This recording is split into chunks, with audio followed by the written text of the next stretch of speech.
All right, so this is Patrick Russell. I'm interviewing Bob Rasmussen for the first time.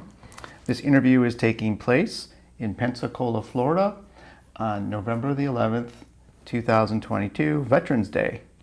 This interview is being conducted by the Making History Project. All right, how are you doing today, Bob? Pretty good. And my name is pronounced Rasmussen. Rasmussen, very good. Correct. All right. Let's start with some basic information. So when were you born? May 26, 1930, All right, and where were you born? in Sacramento, California. All right, and did you grow up in Sacramento? No, I grew up in a small town west of Sacramento, about 35 miles, named Rio Vista. It was a right. town of about 1,700 people, and I think it still is, frankly. Okay. And what was your hometown like when you were growing up? It was probably a traditional small town environment, and it was mostly a place where everyone knew everyone else, and not much going on. Okay. How many stoplights were in your town? None. Zero. All right, very good. And how big was your family? My sister and I, and my dad and my mom. All right. So two of you, plus your mom and dad. And what did your parents do? My dad worked for the Shell Oil Company as a distributor in Rio Vista, and my mother was a homekeeper. Okay. And you went to high school, right? I did, yes. All right. In Rio Vista. All right. And did you do any sports while in high school? Basketball mostly, but I spent most of my time sitting on the bench. All right. And have any hobbies back then? I liked drawing and painting. Okay. And I did a number of other things. I was active in the Boy Scouts and the Sea Scouts, which is a senior scout program, All right. all in Rio Vista. And did there come a time when you joined the military? I joined the military in January of 1950. Basically, I joined the Navy to avoid the draft All right.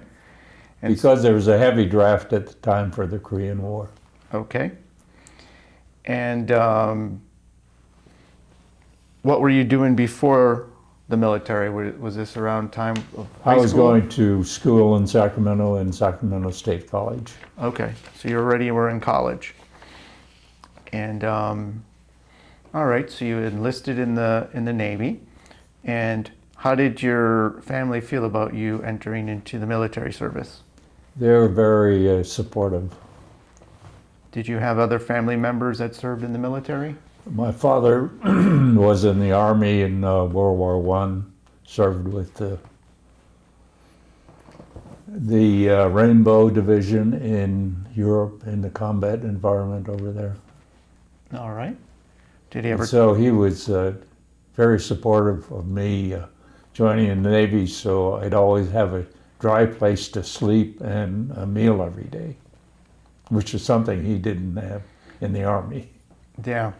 Did he ever talk about his service in the military in World War I? Very little, almost never. Did he seem to recover okay from that? Yeah, I think so. He went back to Europe a number of times. He was from Denmark, and he was with the occupation forces over there for about a year and spent some time in his hometown in Bornholm, Denmark, and then returned there again one other time. All right, so Korean War is already going on when you are in the Navy? Yes. And how do you feel about that conflict?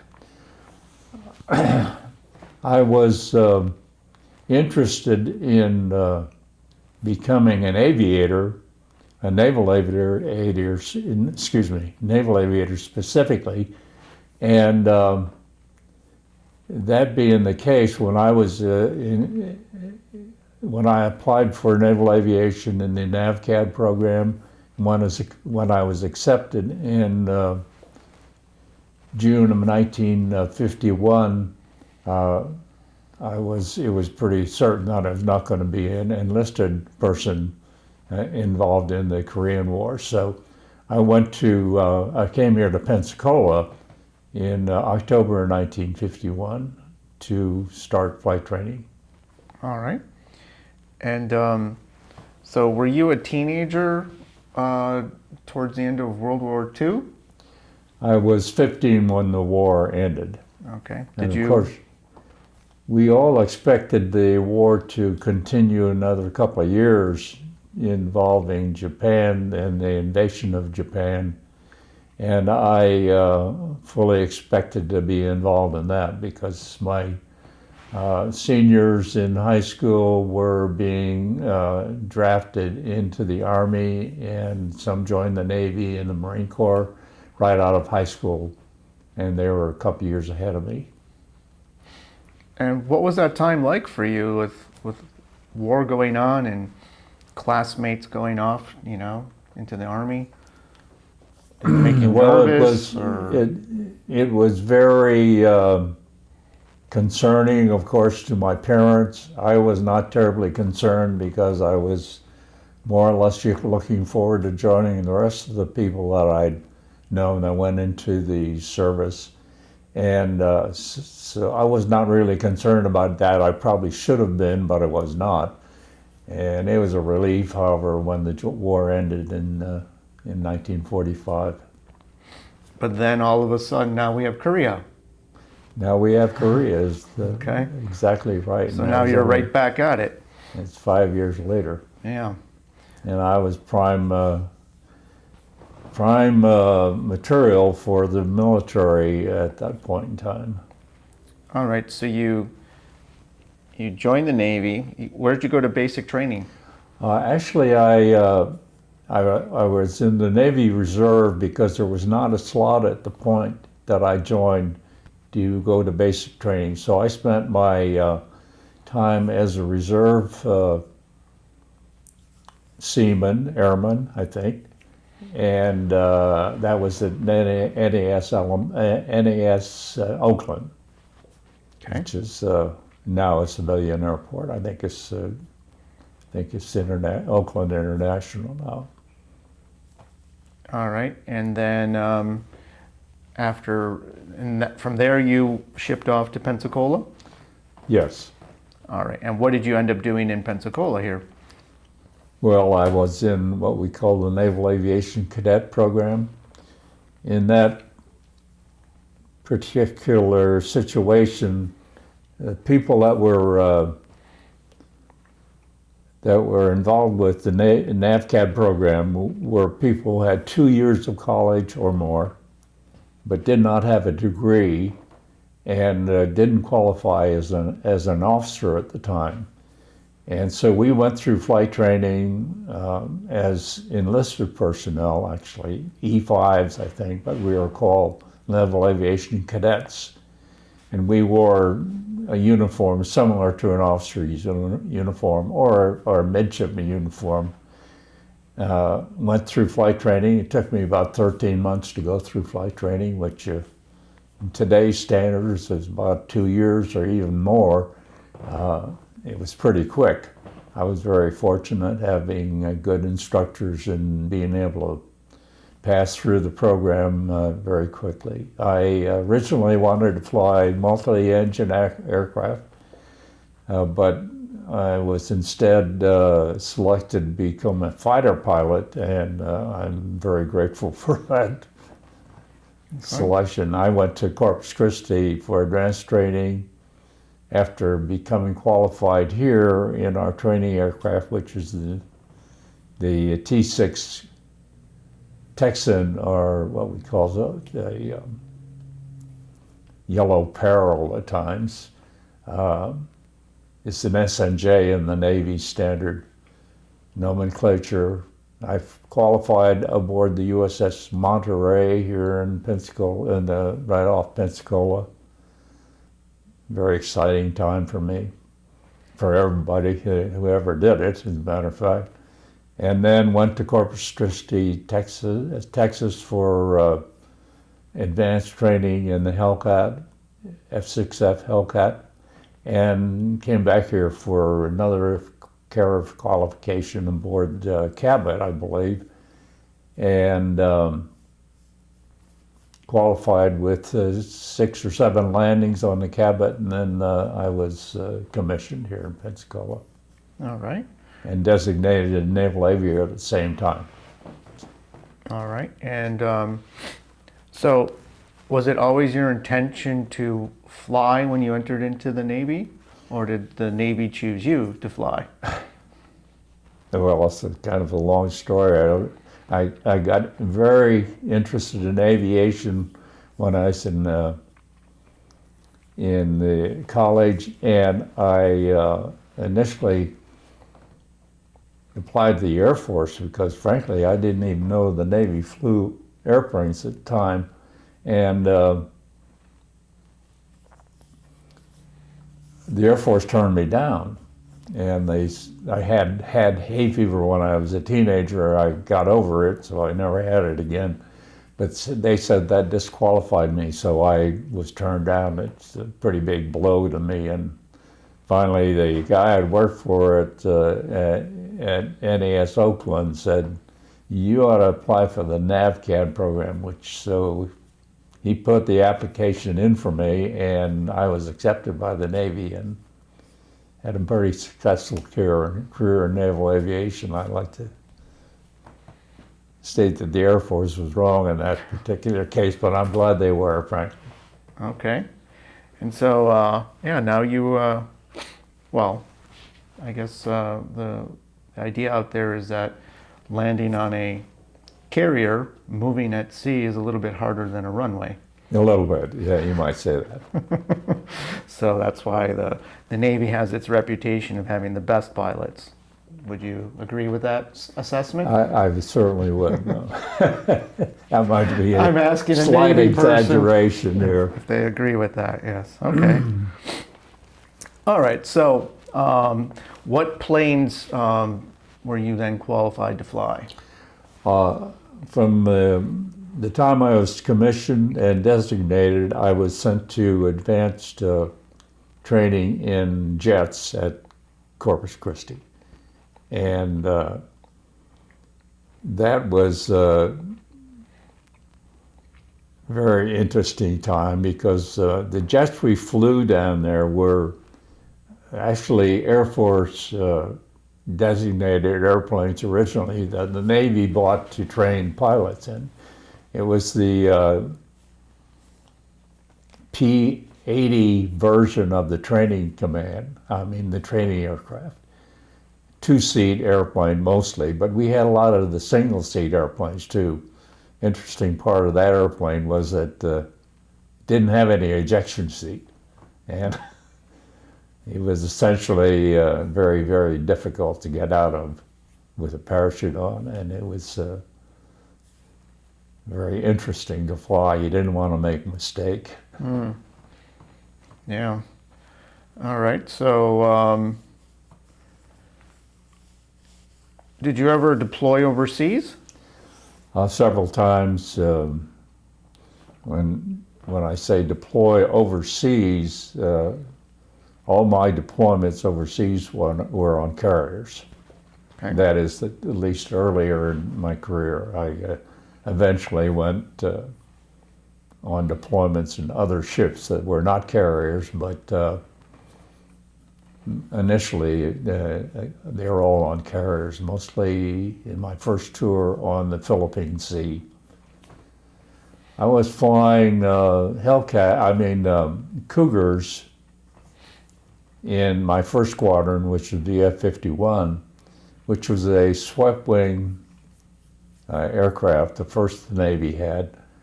And we were flying off of a World War II carrier that was not reconfigured like many were after the Korean War.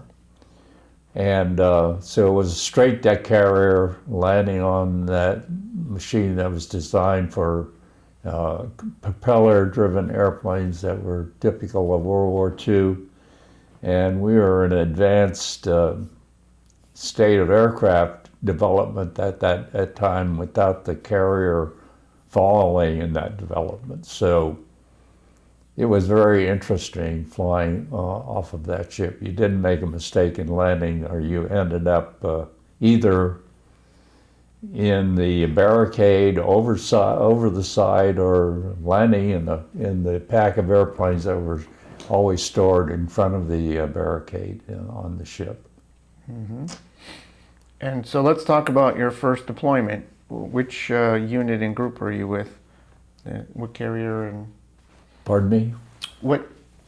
Let's talk about the first deployment, and what, if you could, for the purposes of the interview, tell me what unit you were assigned to. Well, my first deployment was on Philippine Sea with Carrier Wing 5.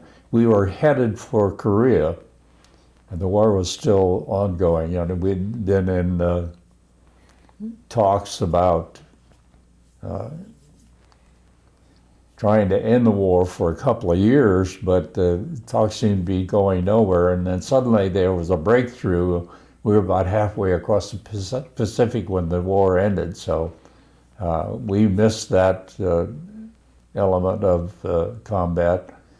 And the carrier spent about 6 months overseas in various sections of the Pacific Ocean, and basically flying training sorties that were equipping us to fly sorties against Korea should the war break out again. And they were all peaceful, of course, with the exception of one element that we encountered off Korea. Actually, it was off of Hainan, which is an island that belonged to China that was in the South China Sea. We were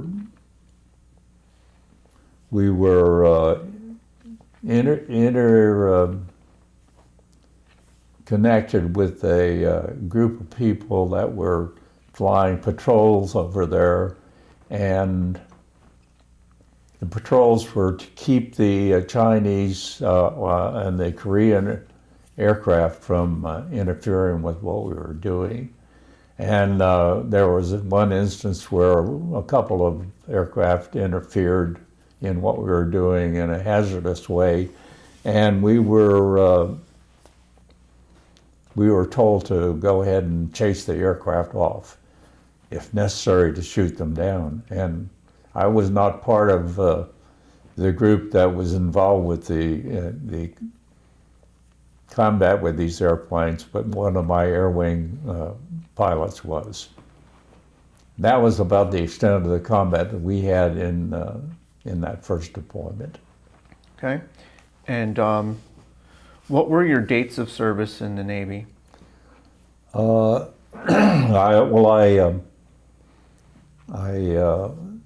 joined in January of 1950. I was sent to the flight program in October of 1951, and I served as a naval aviator until I retired in June of 1983. So I was on active duty about 31 years. Okay, and what was your highest rank? Captain, 06. All right. And so, what was the carrier name in your first deployment? Philippine Sea, Mm-hmm. CV-47. Okay.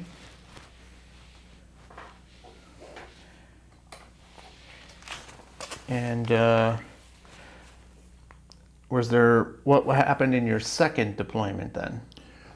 Well, of course, I spent 3 years in that squadron. We were scheduled for a second deployment while we were flying the FJ-3 Fury And at the very last minute, that deployment was canceled because the Fury was having so many engine problems that they had to ground the airplane for several months, maybe a year. And therefore, we were essentially left out without an airplane to fly. So I was, along with several other people, then sent to shore duty because essentially we were going to have to retro equip ourselves with airplanes that we flew before the Fury, and that would take some time and would extend into the time that I should be sent to shore duty, which was 3 years after I joined the squadron originally. And so I, at that point, applied to the Blue Angels to fly with the Blues because one of my roommates, where we were living in San Diego, was a former Blue Angel. He recommended that I do that, encouraged me to do that. I didn't think I could, but he encouraged me to anyway, so I did, and to my surprise, I was accepted. Okay. So you flew with the Blue Angels? For 3 years, a little over 3 years. And where did you fly out of? Pensacola. Right here. Yeah.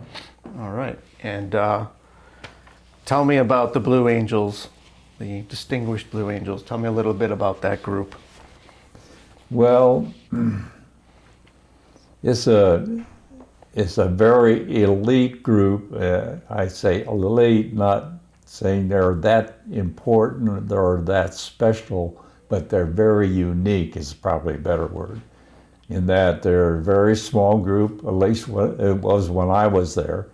There were 6 pilots, 1 public affairs officer, 1 maintenance officer, and that was it. And we had about 75 enlisted people who took care of the airplanes mostly. And we had 6 airplanes, no spares. And when I first saw them, I first saw the Blues fly when I was a Naval Aviation cadet. And it turned out that one of the guys that was flying with them then was one of my roommates later on. So whether I did not get to meet them at the time, but I remember that gent very well, and he was very helpful with me in applying for the Blues and being accepted, I'm sure.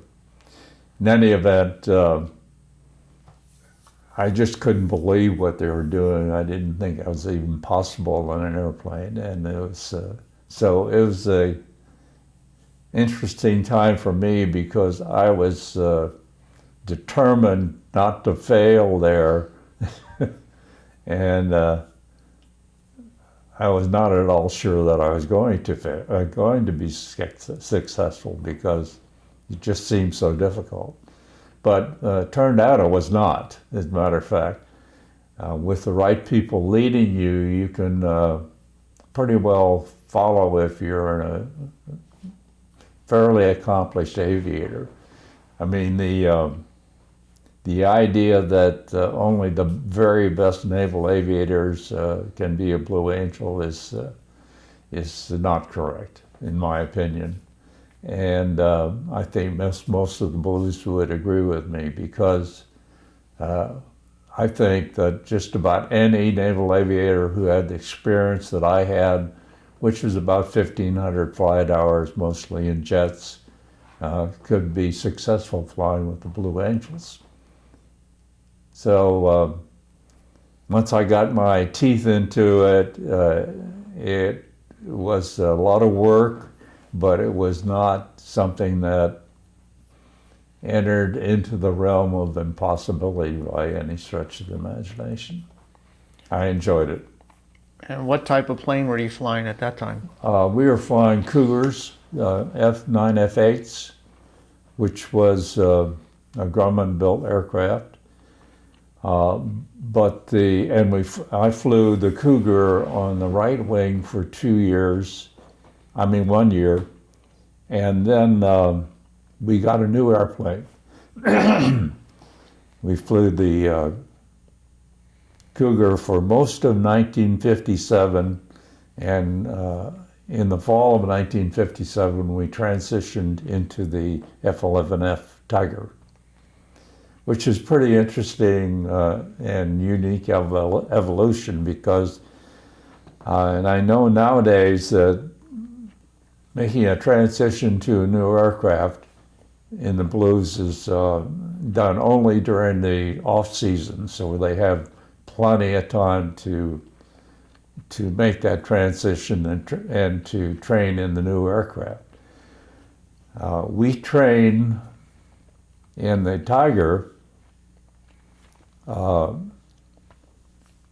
When we came back from an air show, we trained here in Pensacola in the Tiger, and then we flew off for the next weekend for an air show in the Cougar. So we flew air shows in the Cougar, trained in the Tiger until we thought we were ready in the Tiger. And that took about 3 months, I think.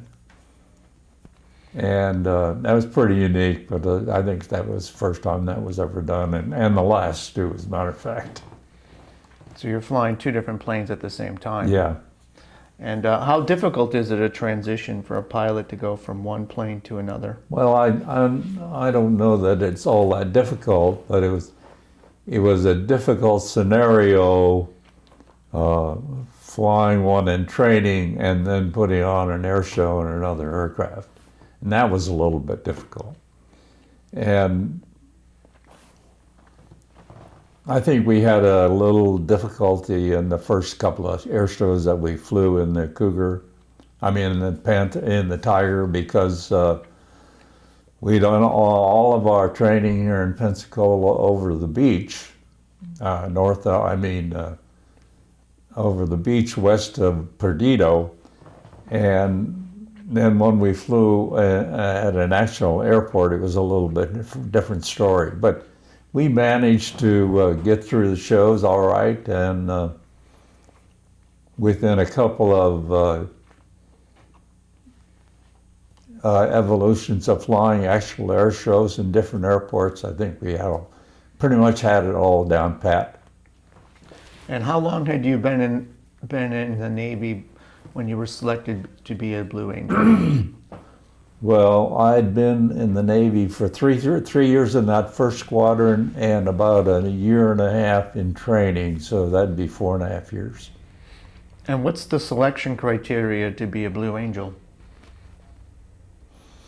What are they looking for? To tell you the truth, in those days I don't really know, other than the fact that it was pretty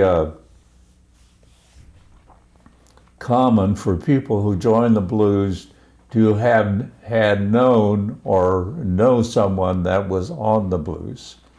That was probably the key to getting in your nose in the first door anyway. For instance, I knew, as I mentioned, a former Blue, and my best friend and squadron mate in VF-51 also became a Blue Angel. As a matter of fact, 2 of them did. And one of the other guys in the air wing became a Blue Angel. So knowing someone that is with your organization is a big plus. Got it. We didn't have any introductory flights with the Blues. I never flew with them. I met him one time before I was selected, and just for a very short time in Corpus Christi, and so they had no personal knowledge of my ability to fly the airplanes. No auditions? No auditions whatsoever. Huh. And you were with them for how long? A little over 3 years. All right. 3 years and 4 months. What's a typical schedule of the Blue Angels? What was a typical schedule? Mm-hmm.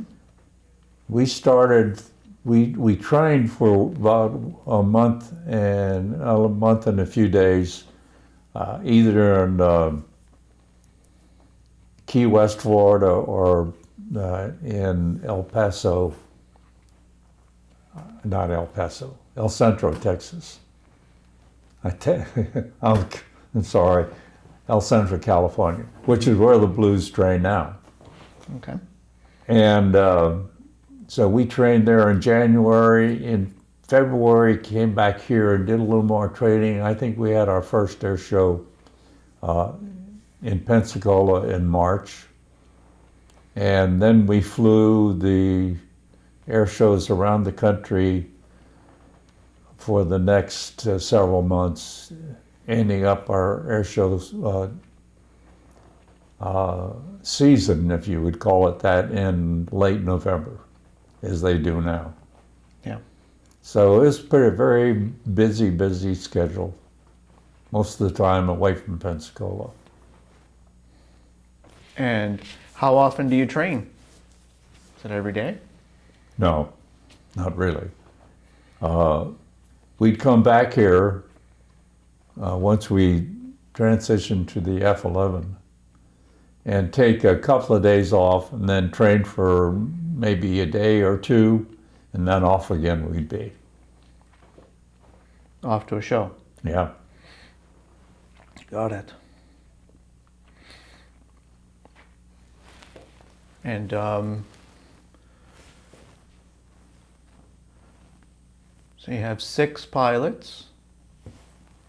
Now I imagine it's, well, the slots are still 6, correct? Still a diamond formation? Yeah. Okay, that's not going to change anytime soon. Well, I think they have 6 pilots who fly the air show. There's one who is usually the narrator who also joins the air show group, or these 6 pilots that fly in the air show after 1 year as a narrator. I think that's what their subject is. Okay. So was that a great honor to be part of the Blue Angels? Sure. Yeah. Certainly was. It was a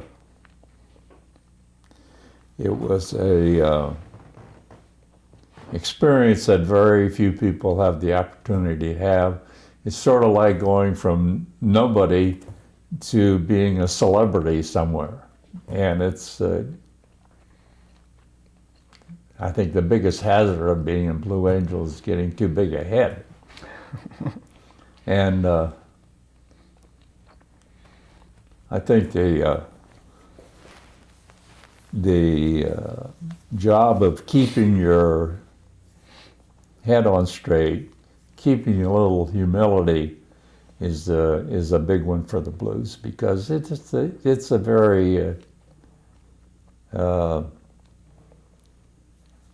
interesting and unique experience. And as I mentioned, you're sort of a celebrity to everybody telling you how wonderful you are. So sometimes hard to accept. Yeah. And what was your call sign?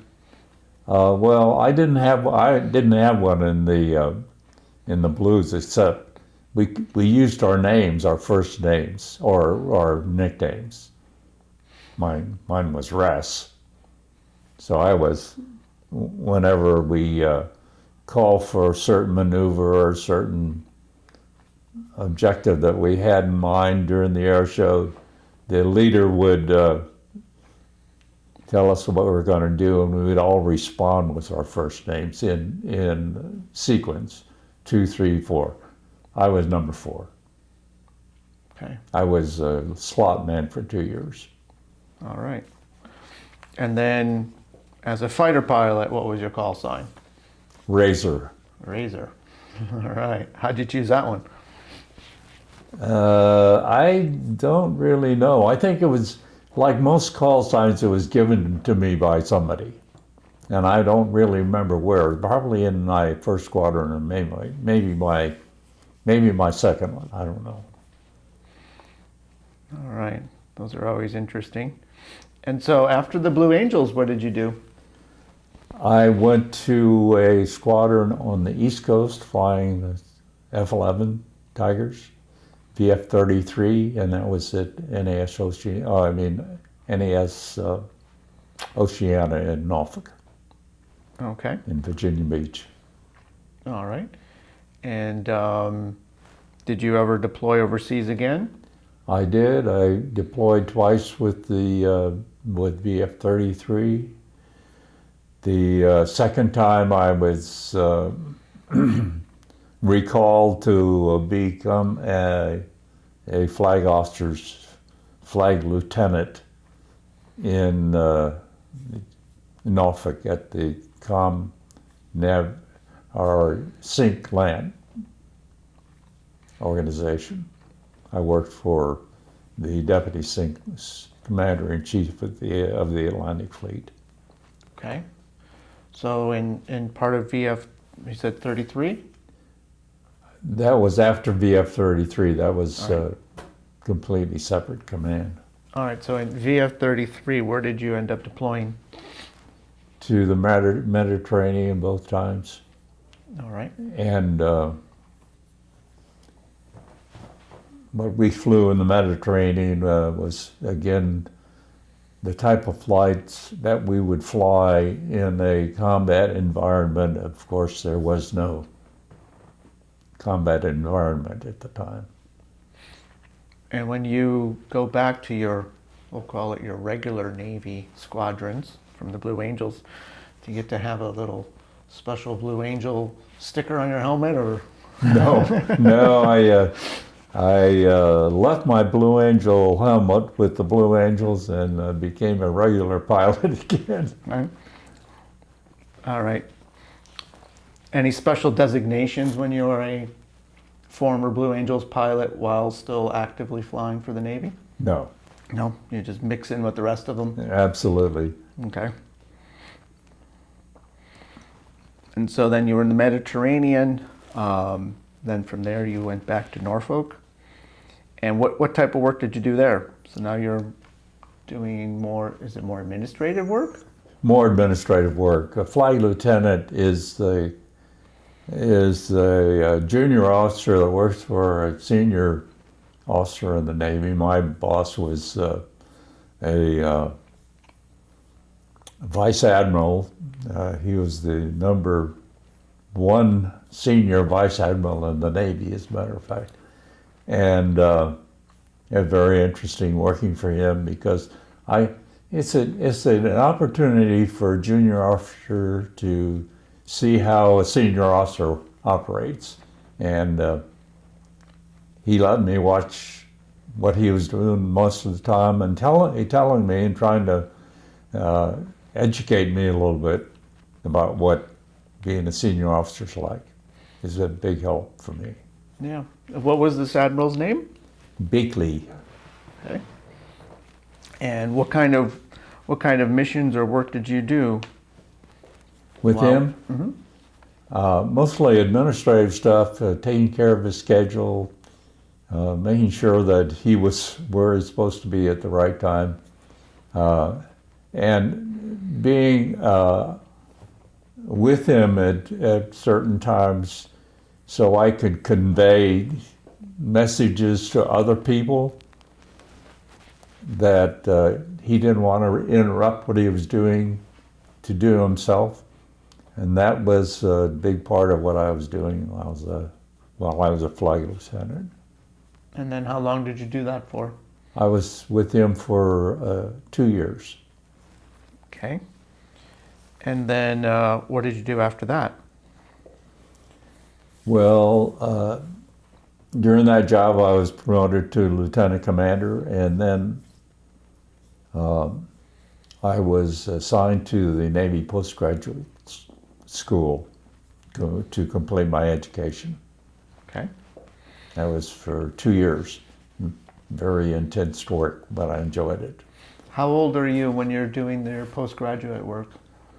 Let's see, I was 33, I think, when I started. And what is the average age of pilots? You know, they in terms of when they end their careers? They start when they're in their early 20s, and by the time they're 40, most of them are stopped, or have stopped flying. Okay. I completed my flying career a little bit earlier than I expected. I was 39 at the time, and I was in training to become an air wing commander, and I was, unfortunately for me, I guess, selected early for the rank of captain, and the rank of air wing commanders at the time was commander. And so there were two of us who were selected early for captain, and we were both given different jobs. So captain would be too high for your... Yeah, at the time. Okay. Although nowadays, air wing commander is a captain.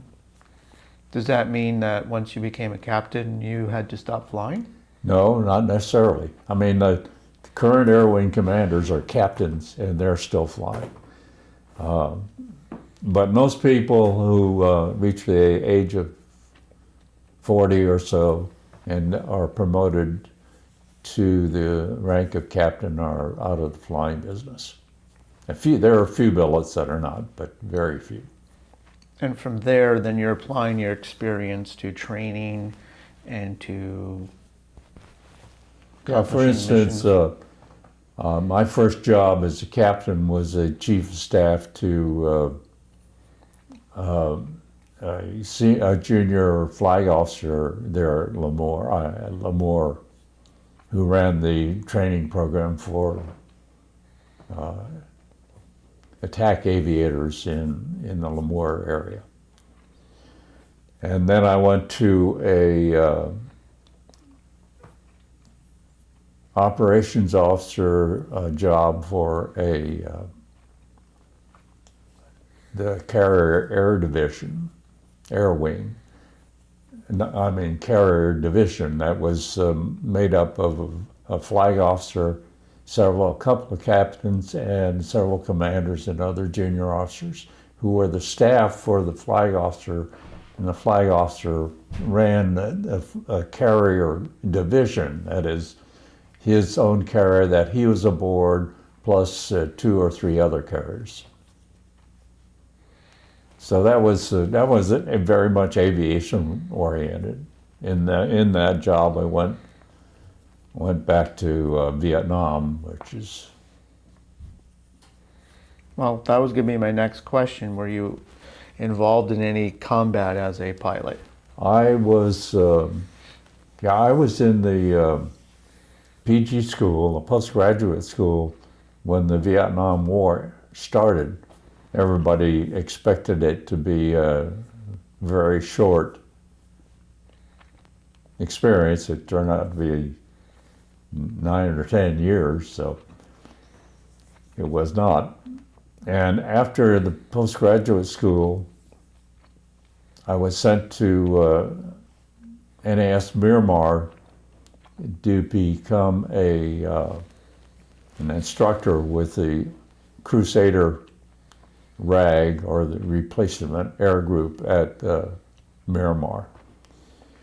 And while I was there, I was also designated, I was selected for commander, and I was designated one of the ready replacement pilots to replace attrition in the Vietnam War, which was at the time significant, but it was not terribly high. But as it turned out, within about 6 months of the time that I reported to Miramar in this job, we had an attrition in one of the squadrons that was already deployed to Vietnam, VF-111. The XO of the squadron decided he didn't want to fly anymore, and he was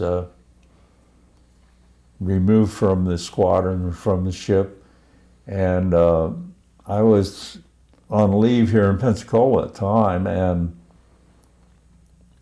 got a call from my CO back in Miramar, and he said, pack your bag because you're going west as a replacement for this Cited XO. So I packed my bag, left my wife and kids here in Pensacola, still on vacation, and off I went to Vietnam. All right. And where did you end up deploying? They were not in the middle of the deployment when this attrition occurred, but they were about 2 months into it, and we remained there for another 5 months, I guess, and then returned to Miramar. We actually returned a little bit early because that was the year that the Riscony had that terrible fire on board, which ended our deployment. So you were based on a carrier? Yes. What was the name of the carrier? The Riscony. Okay. All right. And, so did you run combat sorties while in Vietnam those yes. 5 months? Mm-hmm. All right. What was that experience like? Well, at the time, the carriers in the Vietnam War in the Gulf of Tonkin spent about 50% of the time flying missions over South Korea, South Vietnam, that were missions that were usually in an area that were not well defended. That is, they didn't have good defense against aviation assets. And so the South Vietnam part of the deployment was relatively easy. And then the other 50% of the time they spent in the northern Gulf of Tonkin attacking targets in North Vietnam. And that was far more difficult because they were well defended at the time. And their defenses were being improved constantly. And most of our jobs as fighter squadron pilots was to fly escort, where we were protecting the attack aircraft from any interference from Vietnamese, North Vietnamese MiG aircraft.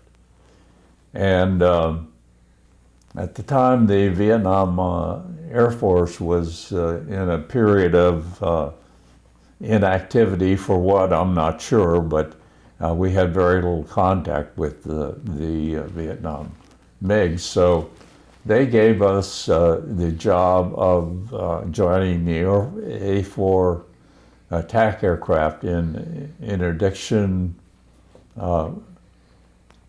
missions where we attacked roadways, railroads, junks, barges that were moving material from the north down toward the south, where the ground combat was taking place. So most of our missions were on coastal routes rather than in the very well-defended areas inland, like in, for instance, Haiphong, which is on the coast but was well-defended. Hanoi, of course, we didn't go, on my first tour there, we didn't go into Hanoi. We mostly operated on the coast of North Vietnam. And did you ever have to get into a dogfight with somebody? I did, but it was not that deployment. Okay. And after the fire, we were sent home. We had a large attrition, mostly of air wing pilots during that fire, and for instance, we lost 3 pilots in our squadron to the fire, and could have lost many more, but it was. So tell me more about the fire. What happened? Well, we were taking on ammunition from an ammunition ship early in the morning of the fire that took place about 7 o'clock, 7:30. And one of the ammo pieces that was being transferred to us were flares, a group of flares. And one of the sailors that was handling one of the flares dropped it and pulled the pin out of it, which gave him about 30 seconds to get rid of it before it ignited, maybe less than that. And the only thing, he was right next to the ammo storage compartment, which is very heavily reinforced steel compartment, and he thought it would be safe to throw it in there, and he threw the flare into the compartment, and then latched the hatch, hoping that it would contain the fire. It did not, because of course those flares burn at a very, very high temperature, and they are independent of oxygen. So it just kept burning and ignited all the rest of the flares in the locker and other ammunition, and that's what created the fire. And it was on the hangar deck, and most of the hangar deck was destroyed, and a good part of the airplanes that were down there also. But we lost aircraft on the flight deck as well. Wow. And that's what ultimately brought you back home. Yeah, absolutely. We were out of commission, really. All right. And then you had a second deployment back to Vietnam? Yes, I was the XO on the first deployment, and then I took over the squadron as commanding officer for the second deployment. And that was much more intense, as a matter of fact. what carrier were you deployed on? Still on a Oriskany. Okay. Oriskany went through a very, very rapid repair job, which nobody expected that they could get done in the short period of time that we're home. And it was done, and we went out on a short cruise to check out everything. Everything checked out fine, so off we went to Vietnam again. All right. And this time around, the evolution in the South was not part of our program. All of our missions were in North Vietnam. And what years were this? This was 1968. Okay. All right. And so tell me about that deployment.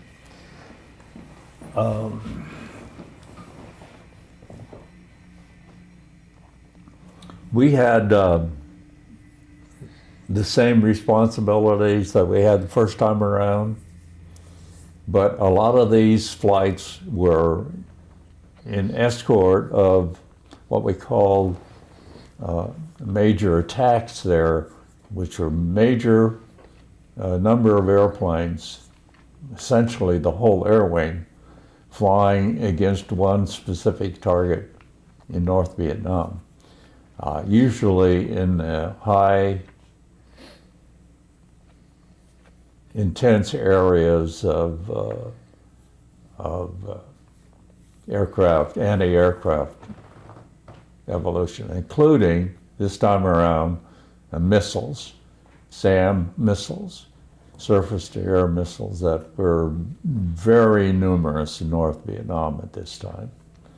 It was pretty common for us to fly in toward a target and pick up 20 or 30 missiles being fired at us.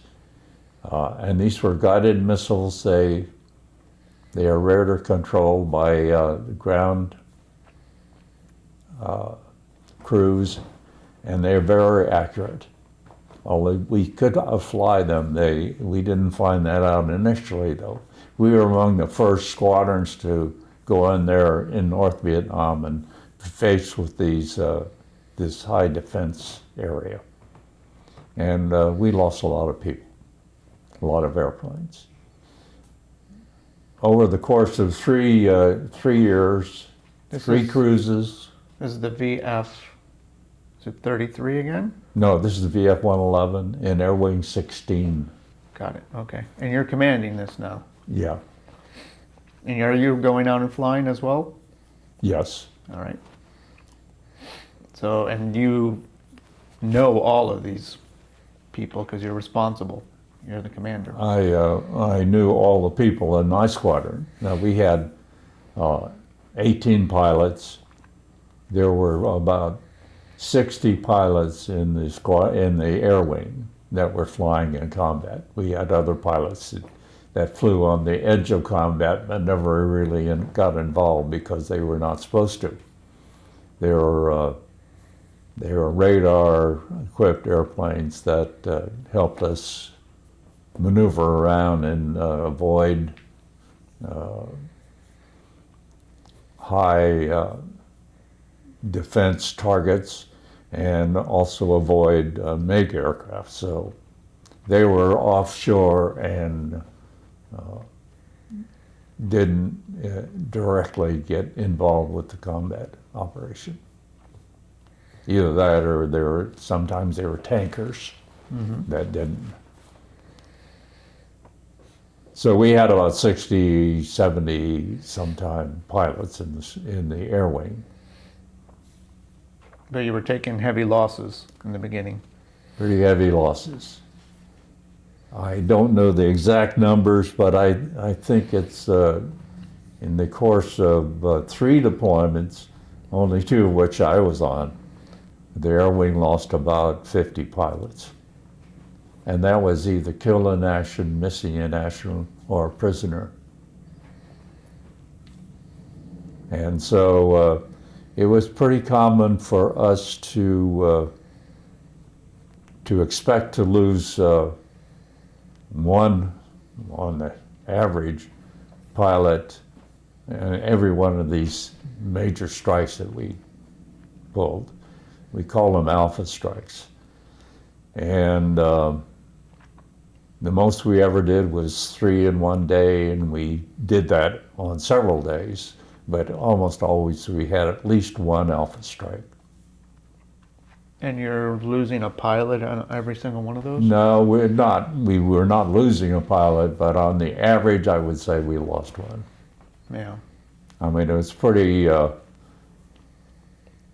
common talk in the ready room that during a briefing for one of these strikes, among the pilots that would be there, which would be around 40 guys, I guess.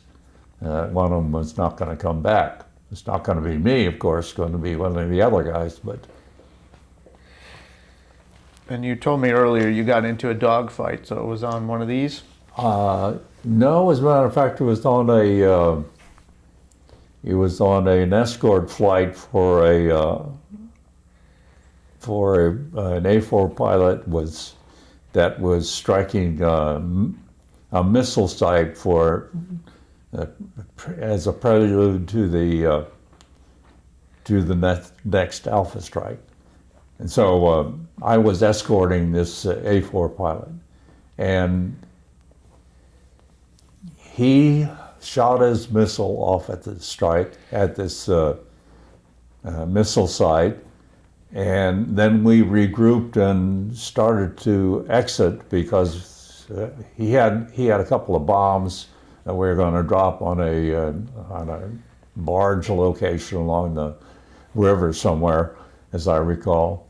But the missile strike was over, And so we were exiting for another re-entry to this where this second target was when suddenly I got a call from one of my squadron mates said he was tangling with 3 MiG-15 aircraft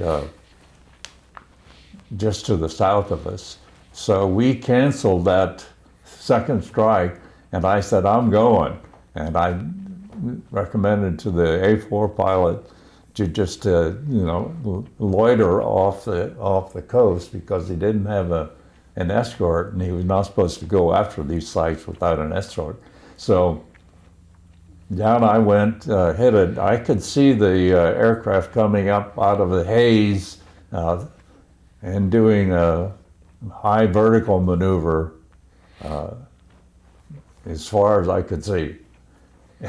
And so he kept calling me and telling me what was going on with respect to the problem. 1 against 3? Pardon me? 1 against 3? 1 against 3, yeah. So he was pretty much in defensive mode. I don't think he ever got a shot out at these MiGs. But I got there and they broke off the flight of the attack on this guy. He was just about out of fuel, and off he went to the ship, landed successfully, but pretty much on the fumes. So I engaged with one of these pilots because the other 2 had scattered and headed off back up to their home field, which is Capt, which was just south of Vietnam, Hanoi. And so we wrestled around for a while. He was a very accomplished pilot and realized that he could outturn me, which he could. And I was having a very hard time getting behind him. Yeah. Because he was making very hard turns right next to the ground. And essentially, I did get behind him, got a signal that I was in the cone of fire, and fired off a missile. I was right on the edge of the cone, though, and the missile went ballistic. And so I wrestled around with him a while longer, and finally got a good shot out at him. The missile tracked him and failed to detonate when it went under his wing, right smack under his wing, and didn't go off, and for whatever reason, I don't know, but it half a second later hit the ground, way ahead of the airplane. About this time, there are other airplanes in the area, and one of our sister squadron pilots came up just under me, and just after I'd fired my missile, fired his missile and brought him down. So it was a disappointment to me, but that's the way things go. Yeah, but that's the only engagement I had with MiGs. They avoided us as much as possible, so engagements were difficult. But you did come to the rescue of your colleague, right? I guess you might say that. Three against 1, yeah? Yeah. The way he was flying, he's probably going to get away from him anyway, so. All right, and then how about SAMs? You have to outfly some of those ever? Yeah, on a couple of occasions, and the maneuver we used to outfly the SAM was to make a high G diving turn away from them. They couldn't turn as fast as we could. And that was a pretty effective maneuver, but it meant that we lost our altitude and our airspeed. Trying to get back to altitude where we could launch an attack was difficult. In other words, carrying a bomb load, and we were not carrying bomb loads, but the people we were with were. We all did the same maneuver to get away from these things, and it caused us a great deal of confusion and difficulty in getting back together, getting back to altitude where they could launch their bomb attack. So they were very effective in slowing us down, and in many cases they had hits. I was on one mission with a group of A-4s that one missile shot down 2 aircraft, and they were in close formation, and it just so happened that the missile went between them and took them both out. I think we lost something like 25 airplanes during that one deployment. Wow. Many of them to missiles. And what plane are you flying during these I was deployments? flying a Crusader, an F-8 Crusader. Okay.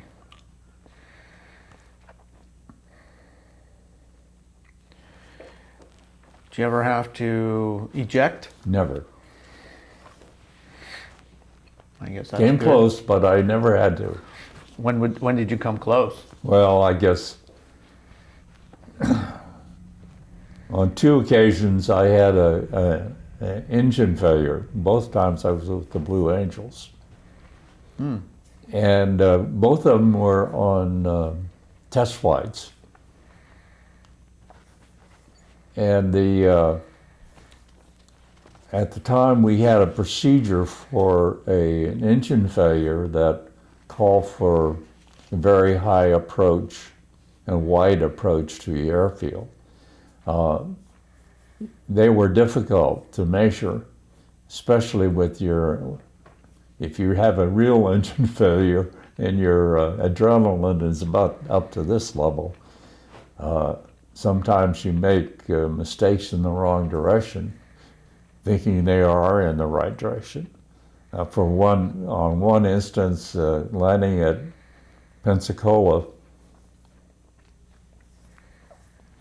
I happened to be right over the field when the engine failed, and I was able to set up in one of these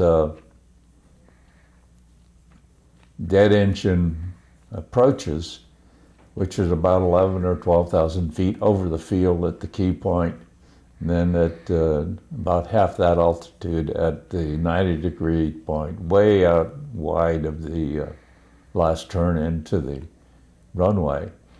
And at this point, of course, I was still very heavy with fuel, and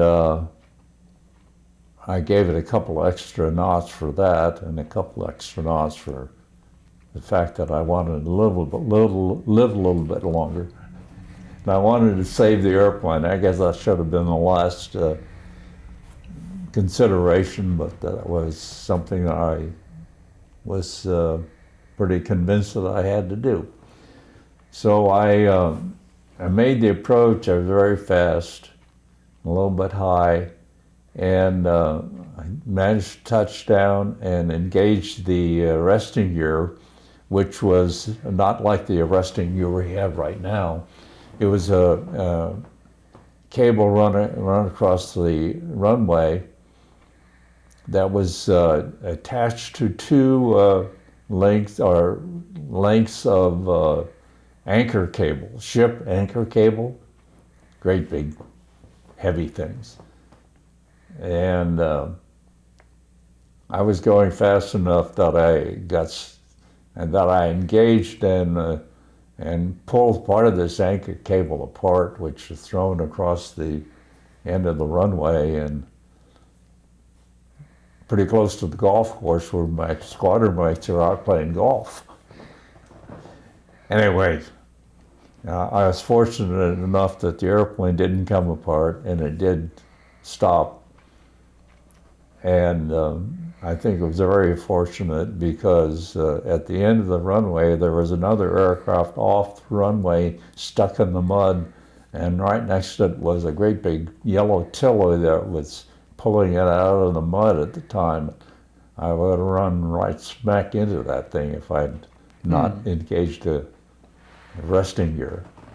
Yeah. So what would be your proudest moment while in the military? Pardon me? What would be your proudest moment while in the military? My private moments. Proudest. Proud? What are you most proud of? Oh, I see. I'm sorry.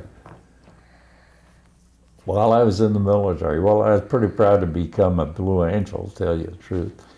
I was very proud to become a squadron commanding officer because not everyone does that.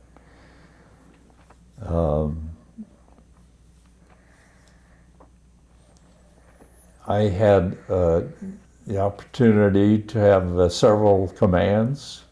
In addition to that squadron command, I was selected for Air Wing Command, which is a very high moment.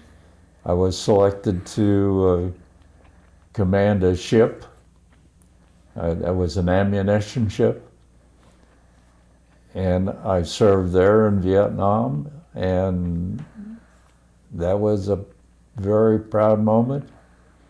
I was then selected to become a commanding officer of a naval air station, and that too was very important. That was in Puerto Rico at the naval station in Puerto Rico. Very nice tour for us. And then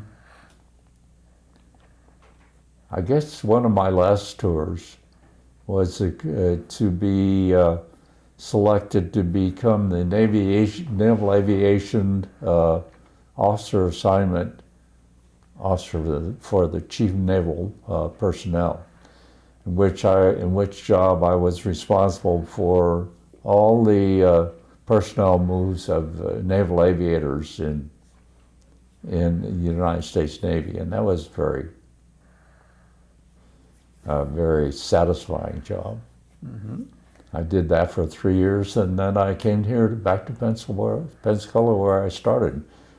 I was commanding officer of the Naval Aviation Schools Command, which is the school that housed what used to be the Naval Aviation Cadet Program. It's now housed, called the Aviation Officer Cadet Program. So I was very involved with that, and that was satisfying because it's sort of a full circle for me. I started there in the Navy, in naval aviation, and that's where I ended up. Very good. And did you receive any awards or medals for your service? For Vietnam, I received a Distinguished Flying Cross and several air medals, and also, can't remember the name of it. Didn't think I'd ever forget it, but it was a lesser medal for service in Vietnam. And I received, of course, a number of medals administratively for my service as a commanding officer in various commands. And your most memorable moment from your military service? If we haven't already talked about one of them, which one would it be? I guess my first landing on an aircraft carrier. That had to be a very memorable moment. That one of the most difficult things I ever did, I think, if not the most difficult. You jump out of the plane and go, "Ooh, yeah." Oh yeah. Super satisfying to be able to do something like that. Absolutely. All right. Is there anything you would like to add that I did not ask you? No, that's about it, I guess. I might add that something to what I mentioned earlier with respect to being a Blue Angel. And I had a very interesting experience just about the time I joined the Blues that really set me up for, I think, what was a satisfactory and successful tour with the Blues, where I didn't let my big head overcome everything else with respect to what I was doing.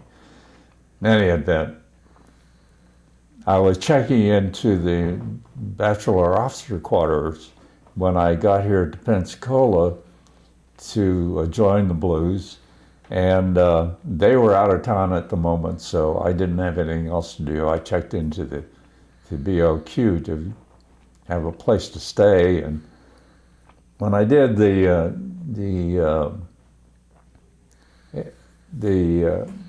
person behind the desk, behind the counter, there were several other people in the room with me, handed me a card to register, and one of the questions there was the unit to which I was assigned. In big bold letters, I put Blue Angel.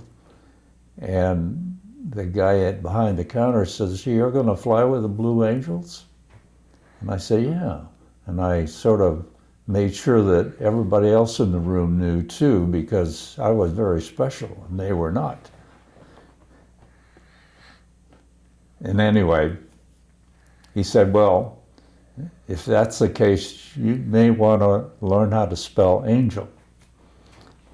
And of course, after that moment, I was referred to as the Blue Angle for many years.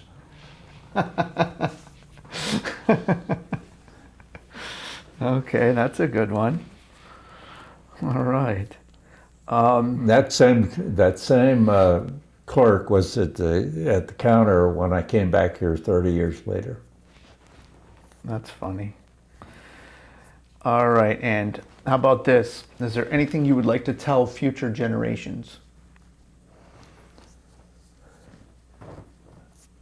I would like to tell people that if they're considering at all becoming part of the naval or the services for our country, becoming naval aviator is a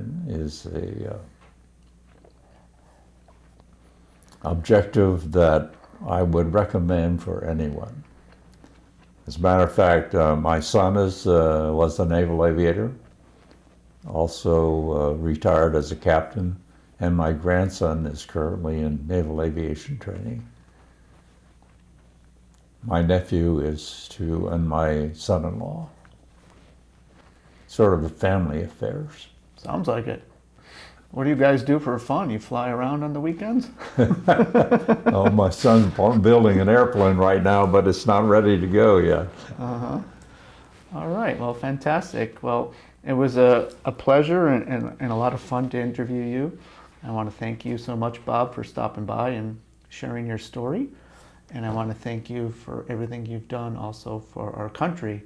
And also a very happy Veterans Day on this special day today. Well, thank you very much. I appreciate it. Today's Veterans Day, and on top of that, it's the Blue Angels homecoming right here in Pensacola. That's correct. Fantastic. From one Blue Angel to another, right up there. So, Absolutely. all right. Thank you so much. Okay.